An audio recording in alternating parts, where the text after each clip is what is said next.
প্রায় নিজেকে ভিন্ন রূপে উপস্থাপন করেন ঢাকাই চিত্রনায়িকা অপু বিশ্বাস। সদ্যই সামাজিক মাধ্যমে নিজেকে ধরা দিলেন নতুন রূপে, যা প্রকাশ হতেই নায়িকার মোহনীয় সৌন্দর্যে মুগ্ধ ভক্ত অনুরাগীরা। বুধবার সন্ধ্যায় অপু বিশ্বাস তার অফিসিয়াল ফেসবুক পেজে একগুচ্ছ ছবি প্রকাশ করেন।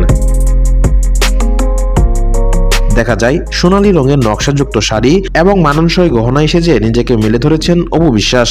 সঙ্গে পরেছেন নেকলেস, দুল, চুড়ি ও হীরার মতো অলংকার। এছাড়াও তার চুলে ফুলের খোপা পুরো সাজটিকে ভিন্ন মাত্রা এনে দেয়। শুধু তাই নয়, ক্যাপশনে লিখেছেন চমকপ্রদ একটি কথাও। লিখেছেন, এই ব্যক্তিটি ব্যাপক কর্তৃত্বের অধিকারী এবং সব সাফল্যের মূলে ইনি রয়েছেন। মূলত একটি ফটোশুটে অংশ নিয়েছিলেন অপু বিশ্বাস, আর সেখানেই ফুটে উঠল নায়িকার অপরূপ সৌন্দর্য। নিয়মিত মডেলিং এবং ফটো সেশনের মাধ্যমে নিজেকে নতুন রূপে উপস্থাপন করা এই নায়িকা স্টাইলকে ভক্তরা প্রশংসা করে থাকেন। এবারও ব্যতিক্রম হয়নি। একজন মন্তব্য করেছেন, নায়িকার পাশাপাশি অপু বিশ্বাস একজন স্টাইল আইকন।